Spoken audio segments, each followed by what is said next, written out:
We come to this sacred space, made more sacred in this moment by the presence and attention of each and every one of us.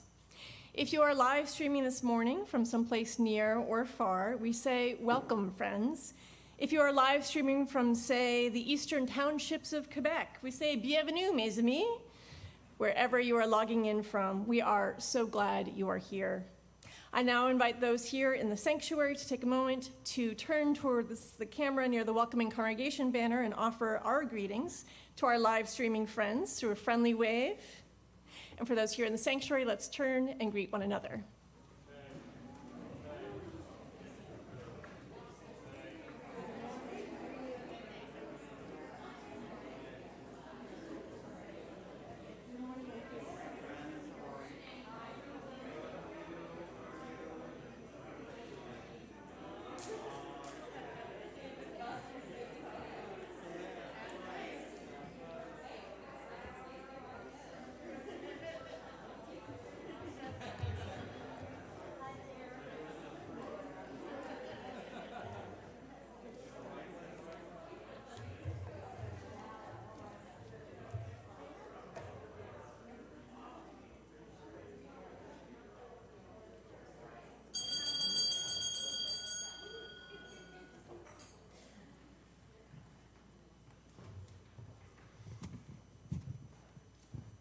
Good morning, everyone.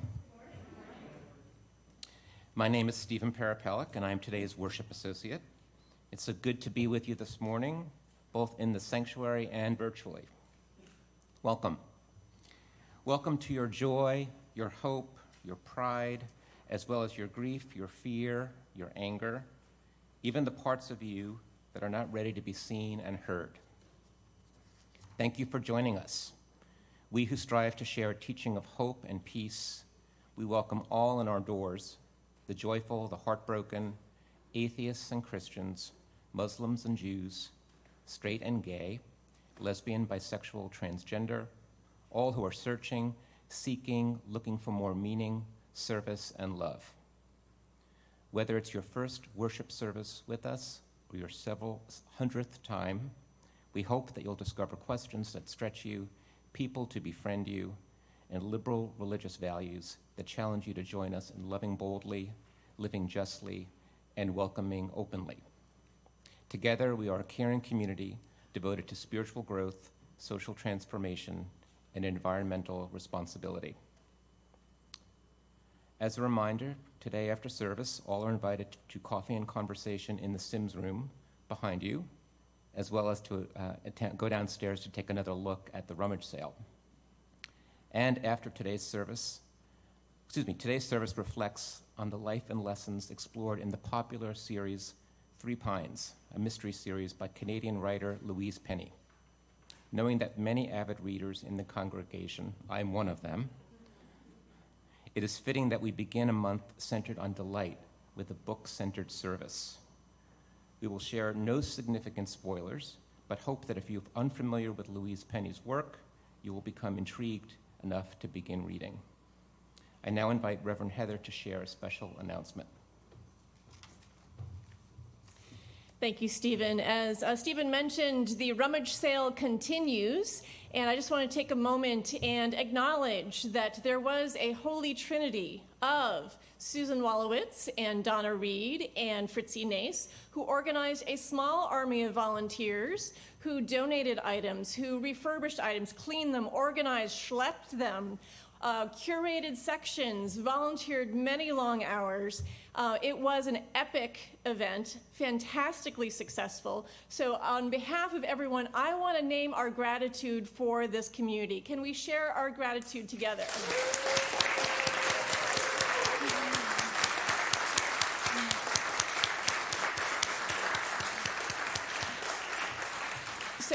Of course, this is a fundraiser. The goal is $25,000. Last I heard, we were a little bit over $20,000, but the sale continues. As we extinguish the chalice, folks here are invited to stay for coffee and conversation or head right down. Everything is half off, but no reasonable offer will be ignored. Then at 12:30, we open our doors to the general public. and invite them to take things half off. And if you can stick around, we would love some more volunteers around 3 o'clock to help clean up. So do find some bargains, and as we are now asked to tip our barista and tip our delivery driver, tip your congregation, because we're almost there. We can do it. Thank you. So let us now set aside the rummage sale for a moment and open our hearts and minds to the spirit of worship with these words. Be it real or metaphor, whatever is weighing you down, set it aside. Whatever you are carrying that is keeping you distracted or caught up in shame or guilt or hopelessness, leave it behind. If you need it, it will be there when we're done. But for this hour, just let go. Come into this place with open hearts. Come into this place with a soul that has remembered how to be tender again. Come into this place with a renewed hope for this world. Come into this place ready to build a world we've always been worthy of and have always dreamed of.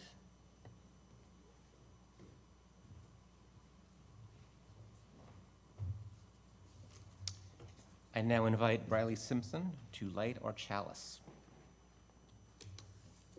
Thank you, Riley. We dedicate the chalice with words by Francis Kosher. We light this chalice today as a people dedicated to personal growth. May it glow with the humility of learning. May it reignite our dreams for a better world and kindle our joy for simple living. May its warmth bring us home to love, to welcoming, and to all the challenges, the questions, the blessings of this beautiful path to becoming a beloved community. Please rise in body or in spirit to join in singing hymn number 65 in the gray hymnal, The Sweet June Days.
I'd like to invite all those who are young and young at heart to come forward for a story. Good morning.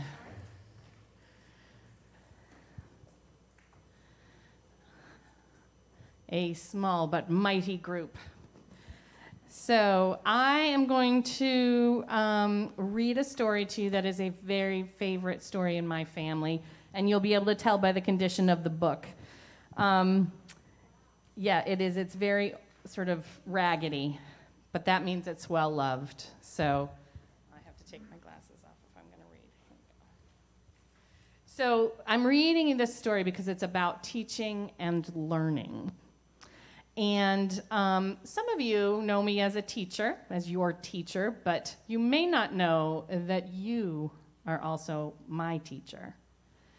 that if we're lucky enough throughout our lives, we learn from those around us really important lessons. And sometimes in real life, those lessons can be hard, right? Our learning, our friendships, our relationships can be a little messy sometimes. And this book is about a kind of messy thing that happens and the learning that goes along with it. So, this book is called, what's that? It's called A Bargain for Frances. It was a fine summer day, and after breakfast, Frances said, "I am going to play with Thelma." "Be careful," said Mother. "Why do I have to be careful?" said Frances. "Remember last time?" said Mother. "Which time was that?" said Frances. "That was the time you played catch with Thelma's new boomerang," said Mother. "Thelma did all the throwing, and you came home with lumps on your head." "I remember that time now," said Frances. "And do you remember the other time, last winter?" said Mother. "I remember that time too," said Frances. "That was the first time there was ice on the pond. Thelma wanted to go skating, and she told me to try the ice first." "Who came home wet?" said Mother. "You or Thelma?" "I came home wet," said Frances. "Yes," said Mother, "that is why I say be careful, because when you play with Thelma, you always get the worst of it." "Well," said Frances, "this time I do not have to be careful. We are not playing with boomerangs, we are not skating, we are having a tea party, and we are making a mud cake." "Be careful anyhow," said Mother. "All right," said Frances. Frances took her dolls to Thelma's house. She took her alligator doll and her elephant doll. She took her snake doll and her teddy bear, too. As Frances walked to Thelma's house, she sang, "Alligators, bears, and me are very fond of drinking tea. The elephant and the wiggly snake are happy when they eat their cake."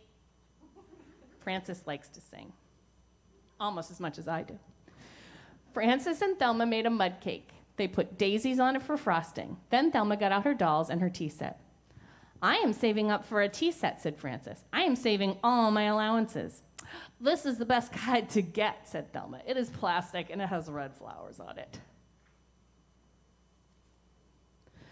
"That is not the kind I want," said Frances. "I want a real china tea set with pictures on it in blue. The tea set I want has trees and birds and a Chinese house and a fence and a boat and people walking on a bridge. I used to have that kind of tea set, but all I have now is part of the teapot. The rest is broken." Was that the rummage sale? "That is why that kind of tea set is no good," said Thelma. "The cups break and the saucers break and the teapot and cream pitcher and sugar bowl break, and then the set is all gone. My set has red flowers, and it does not break unless you step on it." "Well," said Frances, "I am saving up for the other kind." "How much have you saved up?" said Thelma. $2.17, said Frances. This is a very old story. "How much does the tea set cost?" said Thelma. "I don't know," said Frances. "I am sure they cost a lot," said Thelma. "It will take you a long time to save up all that money." "I know," said Frances, "and I wish I had a tea set now." "Maybe I will sell you mine," said Thelma.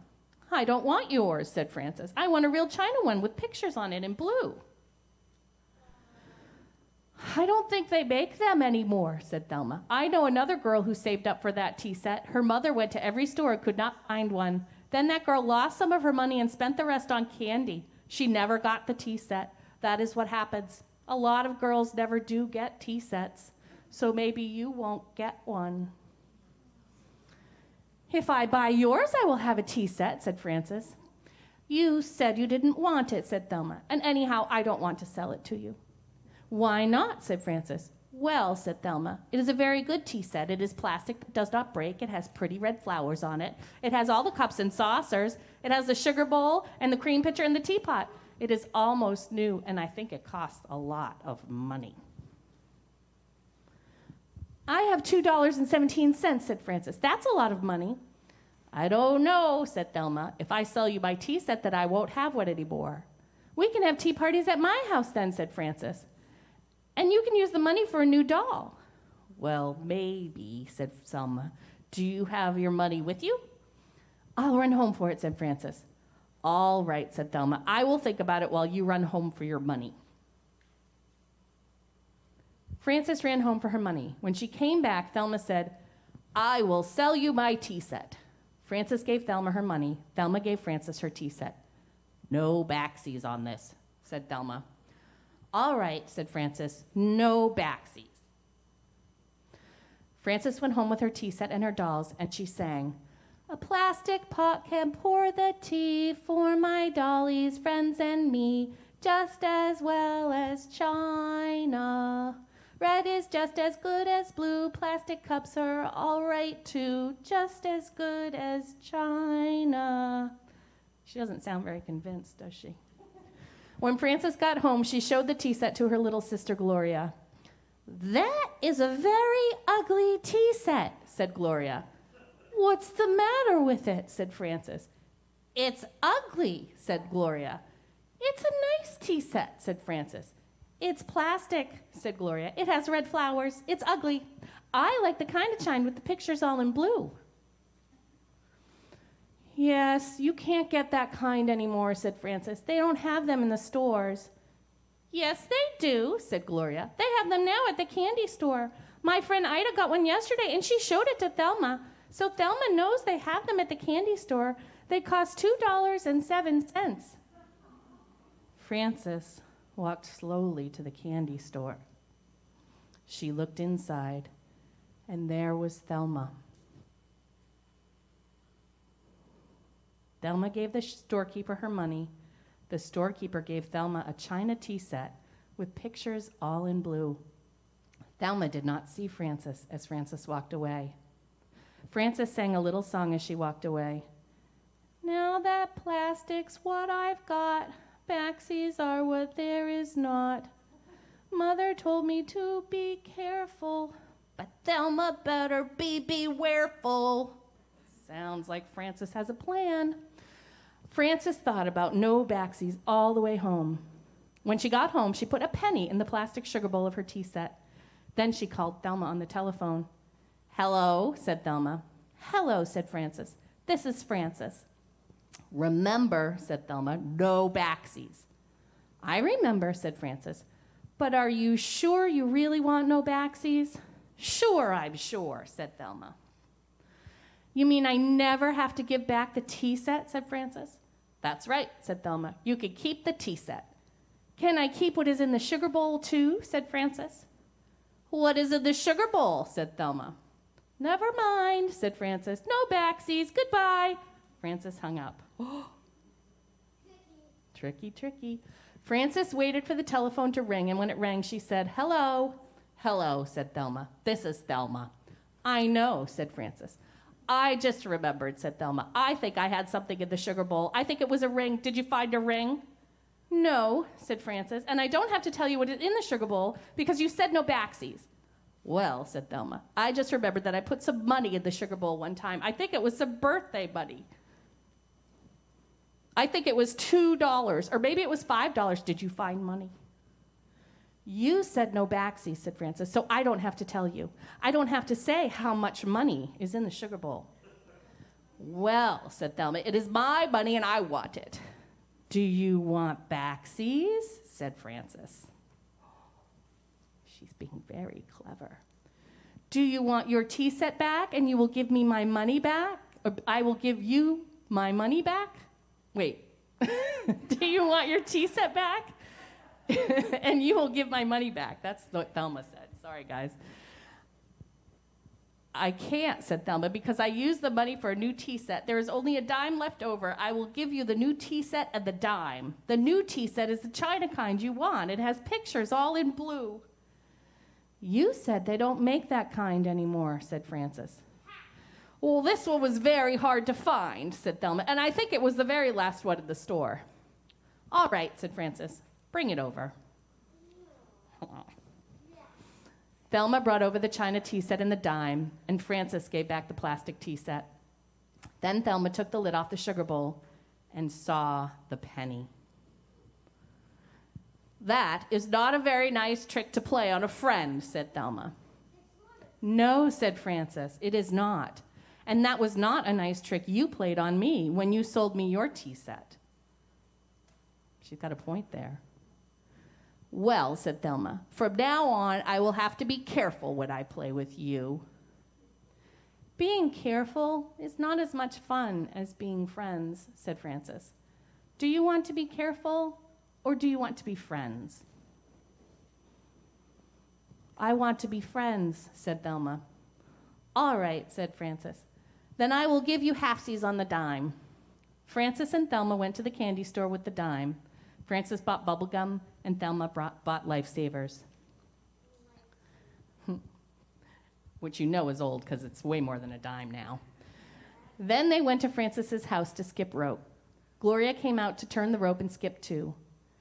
You and Gloria can skip first, said Frances to Thelma. I will go last.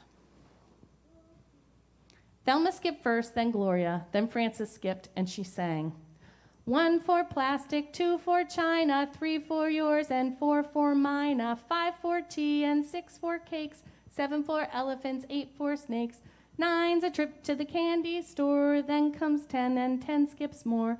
Backsies 1, backsies 2, backsies are no fun to do. Careful once, careful twice, being careful isn't nice. Being friends is better. Then Frances and Thelma shared their bubblegum and Lifesavers with Gloria.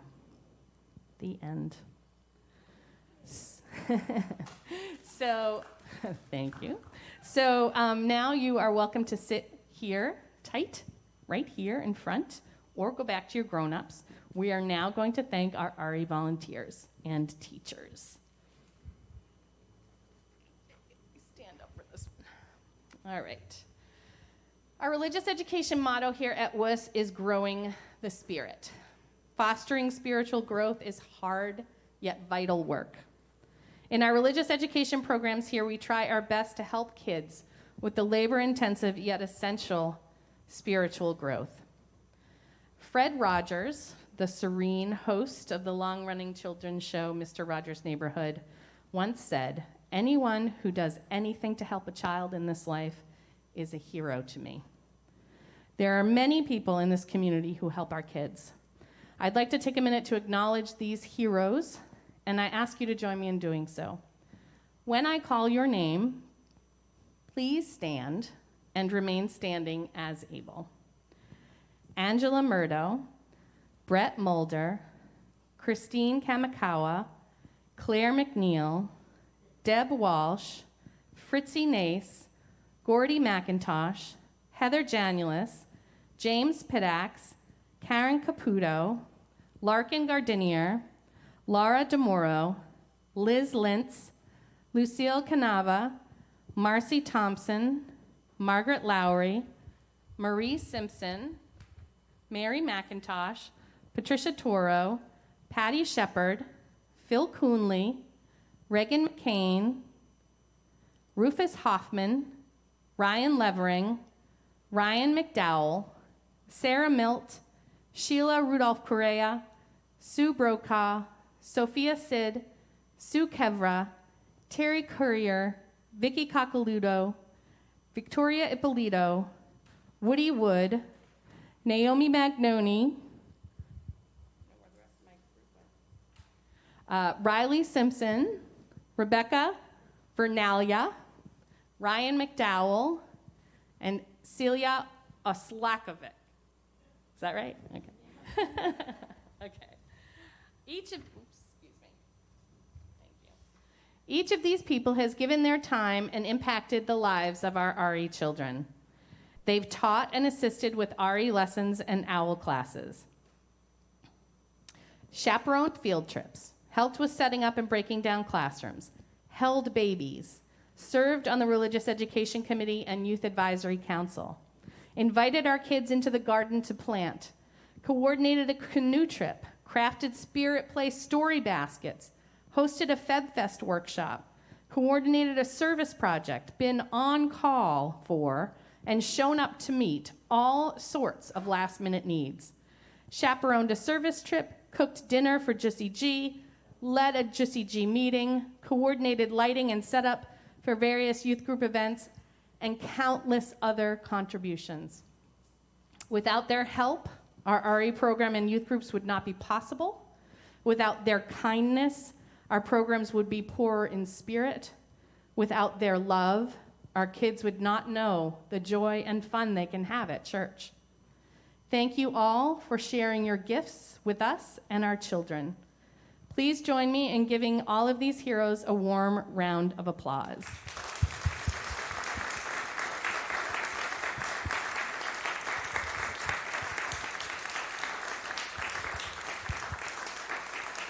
If we are acknowledging leadership in religious education, we cannot leave without thanking Brenna. So Brenna, when you came on staff this past fall, our RE program had really struggled throughout the pandemic, like many congregations programs had. And you brought a renewed energy and love and creativity and vision and imagination about what multi-generational ministry could be like. It has been an amazing year. We are not bursting at the seams, but we have grown our program, not only in numbers, but also in engagement and participation. And from the bottom of my heart, we thank you. I think everyone should rise. A standing ovation for Brenna Mayer.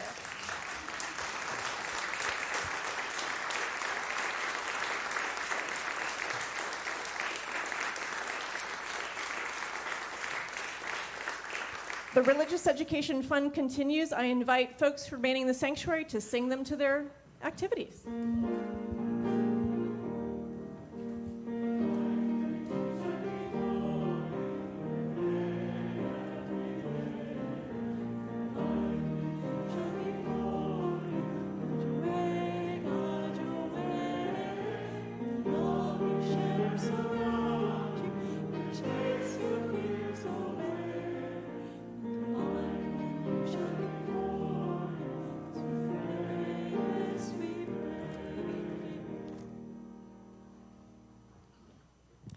And now invite us into a time of centering, first with words of prayer, and then with ritual, kindling of the light, a time to light a candle here in the sanctuary or at home to signify a joy or sorrow you carry within.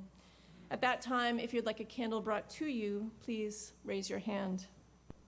After we kindle the light, we'll be together for a time of shared silence. Out of the silence, we will sing the hymn Sanctuary. The words are printed in your order of service. Let us enter into the spirit of prayer. Spirit of life and of love, God of our innermost dreams, thoughts, and fears, we ask for your presence as we seek the courage to navigate the opportunities, the joys, the losses, and conflicts of our lives. Give us the strength to face each day with the best we have to give to our own souls, to our kin, and to strangers alike. We pray, too, for those beyond our immediate circle. The world knows too much suffering. Too many are in need of a place of belonging, a place of safety, a place of solace, a place of peace. In this time of opening our hearts, let us hold members of our community in our care.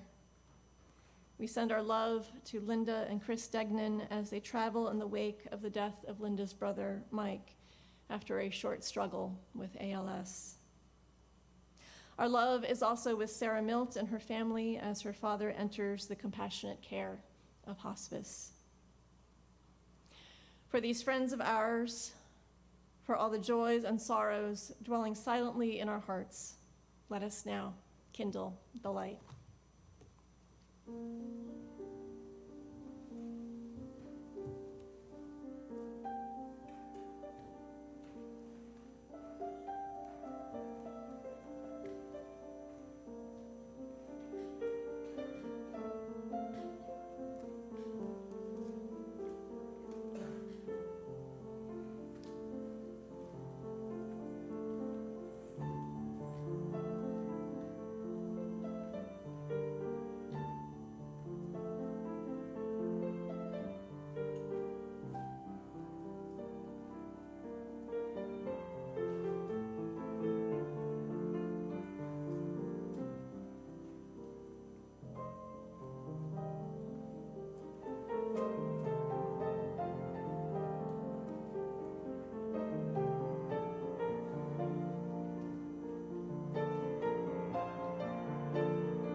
On the very first page of the very first book in the Three Pines series, the reader learns that an elderly woman named Jane Neal has died, and she has died an unnatural death.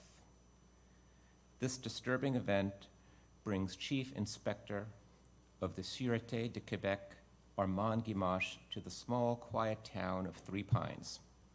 There he meets a number of residents, many of whom discuss the weather in almost every conversation. Later, the owner of the local bistro, Olivier, gives Gamache a ride to a neighboring town. Here is a passage from this book called Still Life. Gamache was in Olivier's car heading for Saint-Remy. It wasn't hard to convince Olivier to give him a lift. Olivier was anxious to help. Rain on the way, said Olivier, bumping along the gravel road. And turning colder tomorrow, Gamache added. Both men nodded silently. After a couple of kilometers, Gamache spoke. What was Miss Neal like? It's just so unbelievable that anyone would kill her.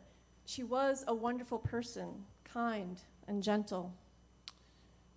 Unconsciously, Olivier had equated the way people lived with the way they died. Gamache was always impressed with that. Almost invariably, people expected that if you were a good person, you shouldn't meet a bad end, that only the deserving are killed, and certainly only the deserving are murdered. However well hidden and subtle, there was a sense that a murdered person had somehow asked for it.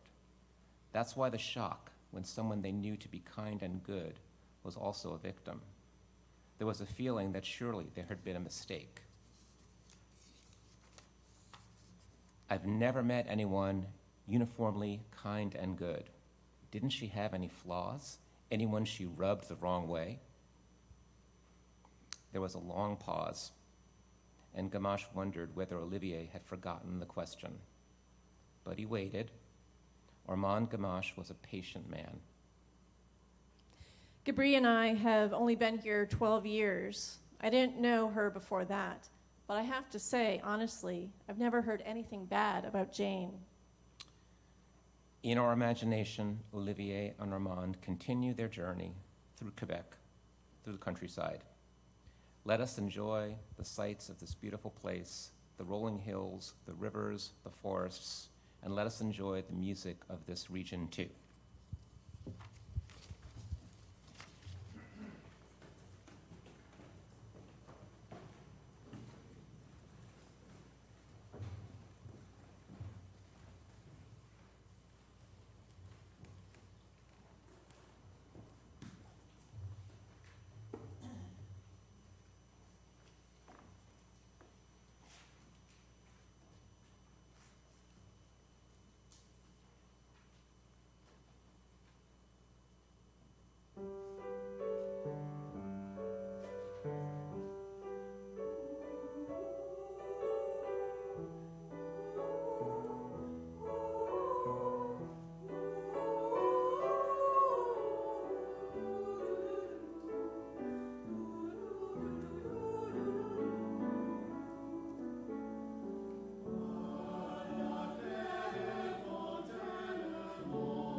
C'est magnifique.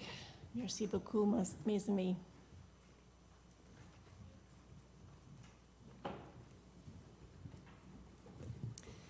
Let's rejoin Armand Gamache as he learns more about Jane Neal. Sometimes there are clues to a victim's untimely death and events leading up to the crime. Not long before Jane's murder, she meets her best friend, Clara Morrow, for coffee at the bistro. Both Clara and Jane are artists. In a book titled Still Life, art is bound to play a role. However, unlike Clara, a professional artist, Jane paints in secret. Clara often encourages her friend to submit a painting to the local art exhibition. It was over coffee that Jane tells Clara she finally found the courage to submit a painting for consideration. When Jane tells Clara, she begins to cry, inspiring Clara to ask what is wrong. Jane says nothing is wrong. She is simply surprised by joy. Surprise is a common thread throughout Three Pines. The town is so small it does not appear on any map and rarely has any crime. The only reason residents lock their doors is to prevent neighbors from coming in and dropping off extra zucchini from their garden. So Jane's murder is a shocking surprise. And the residents are each in their own way, if not surprising, then unconventional. Perhaps it's because the town began as a haven for refugees. In one historical account, the settlement began as a town for British loyalists escaping the American Revolution. The 3 large pine trees marking it as sanctuary. Or as is later suggested, maybe women fleeing persecution for witchcraft first settled the town, surviving and thriving in exile. However it began, Three Pines could best be described as a community for those who don't quite belong. When Armand Gamache and his team arrive in Three Pines, we meet the residents through their investigation. There's Clara and her husband Peter, also an artist. Their love for each other is deep. They are each other's safe harbor. And as artists living on the edge of poverty, their individual uncertainties and insecurities are also deep, complicating their bond. They came to Three Pines to live near Peter's best friend, Ben. There is Ruth Zardo, an elderly poet of national acclaim, but you wouldn't know it by meeting her. If she met you, she would likely insult you, and she might smell strongly of scotch. You might also be confused by her pet duck, Rosa, known for following Ruth through town muttering, "Duck, duck, duck." At least that's what we think Rosa's saying. Ruth is one to say the harsh things that people are thinking. There is Olivier, the stylish and reserved proprietor of the bistro, and his flamboyant partner, Gabri, who runs the bed and breakfast. Early in still life, teenage boys target Gabri and Olivier with homophobic vandalism. Jane Neal is a witness to the incident. And then there's Myrna, the bookseller, a large black woman with a penchant for festive colors and patterns. But it's often wisdom from her first career as a psychologist that shapes the Three Pines narratives. In the community, Myrna often serves as an interpreter of human motivation and behavior. In the book, The Cruelest Month, Myrna observes, "There are 3 couplings, herself leaning forward now and whispering, though she didn't know why. Attachment masquerades as love, pity as compassion, and indifference as equanimity." In Still Life, Myrna's story of what brought her to Three Pines also conveys a lesson. She becomes frustrated working as a therapist as so many of her clients don't want to take responsibility for their own lives. Blaming everyone else for their unhappiness, they were stuck or still, bringing another meaning to the book's title. Quitting therapy, Myrna planned to retire in Florida, but on the way, she pulled off the road to buy a sandwich. She stumbled into Three Pines and instantly fell in love. Myrna just unpacked her car and began her next chapter there. On the surface, Armand Gamache is a conventional person, a middle-aged man living in Montreal with his own safe harbor, his wife, Reine Marie. As a law enforcement leader, he represents the establishment. Yet, he is a cop who loathes violence and, wherever possible, refuses to carry a gun. And he actively recruits officers who exhibit more flaws than potential for his division. As one person wrote on the Louise Penny Book Club Facebook page, his whole team is reclaimed rejects. Members of the Louise Penny Book Club were incredibly helpful for today's reflection. I thank them. We benefit from their diverse insights into the series. The reclaimed rejects include the second-in-command Jean-Guy Beauvoir, a young, hot-headed detective described as loosely wrapped and tightly wound. And there's Isabelle Lacoste, professional yet highly sensitive, fired from her last appointment for meditating at a crime scene to honor the victim's spirit. And young Agent Nicole, desperately seeking approval and success, which inevitably leads to spectacular failure. In time, Gamache is drawn to Three Pines beyond being summoned there for an inordinate number of homicides. I see a connection between his way of offering sanctuary to the world's misfits and this quaint haven for the misunderstood. And as we come to understand Armand Gamache better throughout the series, we also see a connection between his reclaiming of rejects and his own spiritual homelessness. In this way, one book club reader understands Three Pines as more of a way of being or state of mind than a physical, albeit fictional, location. They write that one of the central points is that Three Pines isn't on any map. But you will find your way there if you need to be there. If you must leave, you'll find your way back if you need to.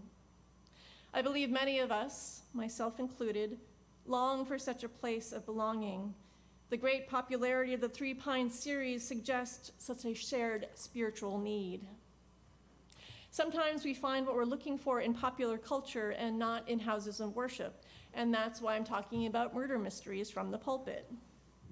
Here, we strive to build beloved community like Three Pines, Sunday by Sunday. If there are insights to be found in both Scripture and the library, we should cover all bases. I do have some critiques of the books. The main characters of Gabri and Myrna flirt with stereotypes of gay men and fat black women. Some references to transgender people are not respectful or nuanced, and there are plot discrepancies that for careful readers are absolutely maddening. But our motto here is connection, not perfection. I'm grateful for the life-giving connections Louise Penny makes through her writing. Organized religion appears frequently in Three Pines stories, from St. Thomas's Church in town to a crime in a monastery and a small parade of priests with great variation in their personal morality. But the spiritual lessons I find in Three Pines transcend dogma and denomination. I'm not alone. I learned there is much overlap between clergy, Unitarian Universalists, and Louise Penny readers. One UU described the series' teaching as those akin to one experiences in worship. They write, if Three Pines is a church, then the town bench is where people listen, then get up and do the next best thing. The bench is where we congregants sit on Sunday morning, and maybe we pray or not. What are the spiritual lessons of Three Pines? Before I share the gospel or good news of the series, let's continue its prophetic insights. For a prophet tells hard truths about the world. And one story told time and again in Three Pines is the story of human betrayal. Murder, especially murder of a beloved community member, is inherently betrayal, but the shock of shattered trust emerges time and again. Bad things happen to good people, and appearances are deceiving. The ones we assume are dangerous, like Ruth, are underneath loving and wise. The ones we assume are safe are the ones who hurt or even kill us. One minor character embodies these contradictions through one person by earning the nickname, and here I use a euphemism, the a-hole saint. If Armand Gamache had not learned of human betrayal in his personal life, he learned it from a mentor who encouraged him to remember the passage from Matthew 10:36. And a man's foes shall be they of his own household. This quote, like many others, is repeated throughout the series. Violation of trust in our human relationships leads to people feeling and acting in unhealthy ways. One of Ruth Zardo's poems asks, "Who hurt you once, so far beyond repair, that you would meet each overture with curling lip, while we who knew you well, your friends, the focus of your scorn, could see your courage in the face of fear, your wit, your thoughtfulness, and will remember you with something close to love." This poem was In Our World, written by Marilyn Plessner. Ruth's affirmation of dysfunction is also found through one of her books titled FINE. FINE is an acronym, and here I use another euphemism: effed up, insecure, neurotic, egotistical. FINE. The Three Pines series holds a mirror to the world, revealing a lot of pain, and yet there is hope.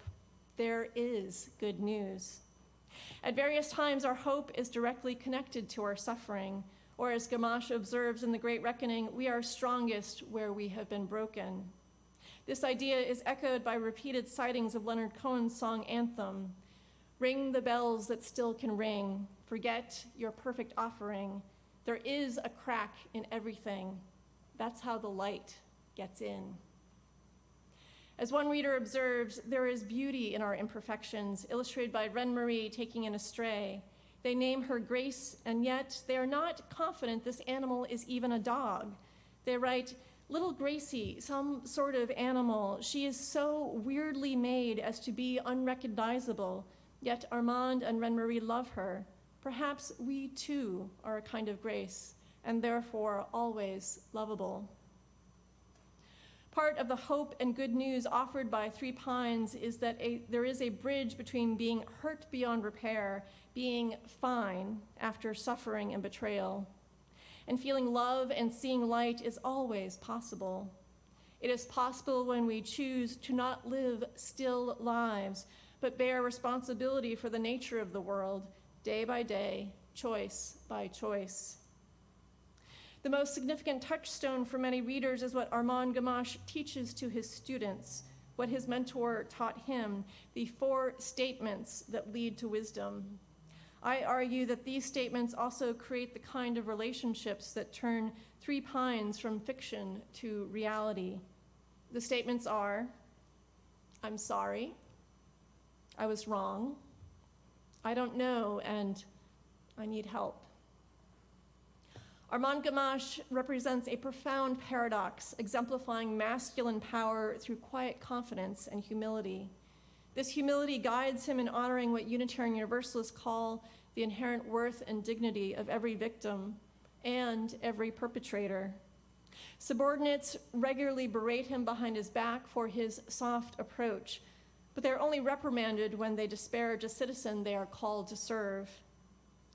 Many of us are hungry for integrity, that human quality sadly quaint and old-fashioned these days.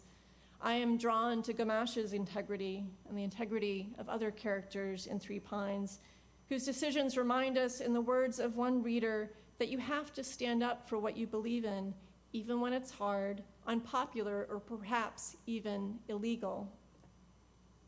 This is challenging stuff.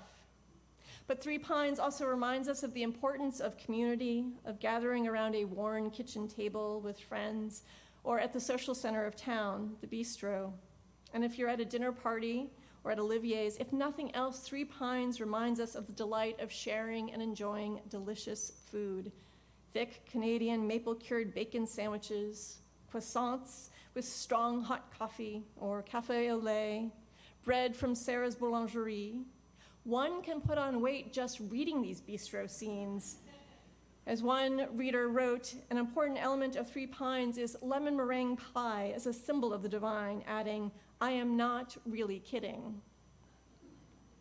While I am deeply grateful to the Louise Penny Book Club, perhaps the most powerful testimony about the insights of Three Pines comes from Jeremy H., a prison inmate. He writes, "Of the hundreds of books I have read in my 15 years of incarceration, Louise Penny's series stands out as the books that got me through the most difficult final years of my prison term. I was reading The Brutal Telling while in segregation. I noticed a sentence underlined in the book. Give it time. It'll be all right. You know that, don't you? As I was sitting in the tiny cell alone, I felt as if God was speaking through this woman directly to me. He continues, in The Great Reckoning, Gamache says, we are all marred and scarred and imperfect. We make mistakes. We are tempted, and sometimes we give in to that temptation, not because we are bad or weak, but because we are human. But know this, there is always a road back if we have the courage to look for it and take it. He concludes, I long to be as kind and forgiving as he, because I long for others to be kind to me and to forgive me. I conclude with the final paragraphs from Still Life. Clara took a piece of paper from her pocket. It was addressed to the minister of St. Thomas's Church. She crossed out the first bit of writing. Below it, she carefully printed something. Then she walked up the hill to the white clapboard church, handed the paper to the minister. The Reverend James Morris unfolded the paper and read. It was instructions for the engraving on Jane Neal's headstone. On the top of the page was written Matthew 10:36, but that had been crossed out and something else had been printed underneath. Below was the new instruction, surprised by joy.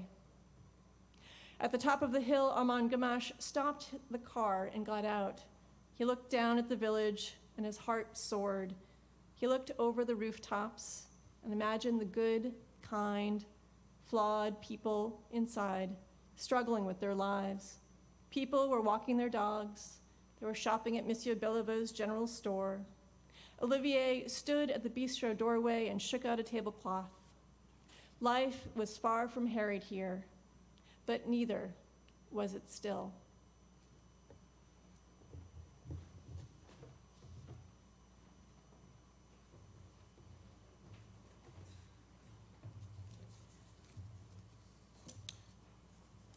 To make an offering to the ministries of a congregation is to make a public affirmation of our values, an investment in what is possible, and an acknowledgement that our resources are not ours alone. The offering is, in this way, a collective Sunday morning spiritual practice. Part of this practice here at WUS is to share our gifts every week with organizations living out Unitarian Universalist values. This morning, we share our gifts with Right Lock Farm, whose mission is to build broad community and model sustainable practices through active learning, organic agriculture, land stewardship, and an appreciation of our historic New England farm. Here are the different ways you can donate. Those in the sanctuary may give cash, checks, or donate electronically. Text to the number in your order of service or visit our website under the giving page. If you are visiting for the first time, either in person or online, you are our guest. In-person attendees can find a physical visitor card in the pew racks. Please complete it and put it in the collection plate. Information about how to give online and how to complete the virtual visitor card will soon be shared with live stream attendees on their screens. The offering will now be given and gratefully received.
You are invited to join me in reciting our shared ministry, our affirmation of shared ministry. We gather not for ourselves alone, but to use our common power to build the beloved community within and beyond these walls. We create and reaffirm this covenant this day to make justice flourish, to practice compassion amidst difference, and to embody transformative love. Now please rise in body or in spirit to join in singing hymn number 410 in the gray hymnal, Surprised by Joy.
As we go forth from this place, may we find and follow guides that lead to wisdom.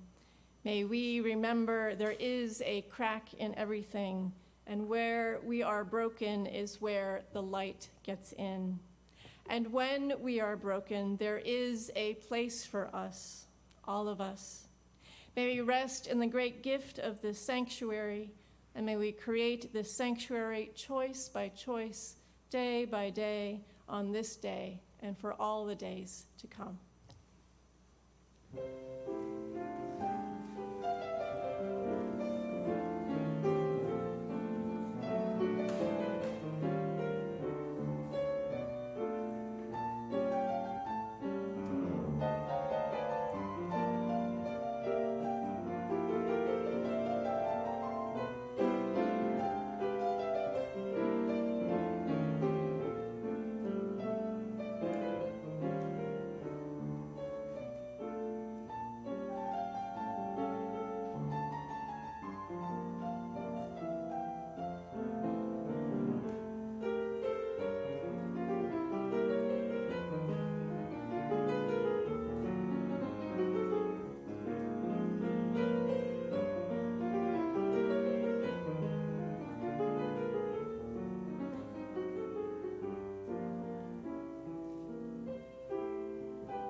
Please join me again in reciting the words for extinguishing our chalice. We extinguish this flame, but not the light of truth, the warmth of community, or the fire of commitment. These we carry again until we are together again. Let's be together for coffee hour in the Sims room, and then I'll see you at the rummage sale for some deep discounts.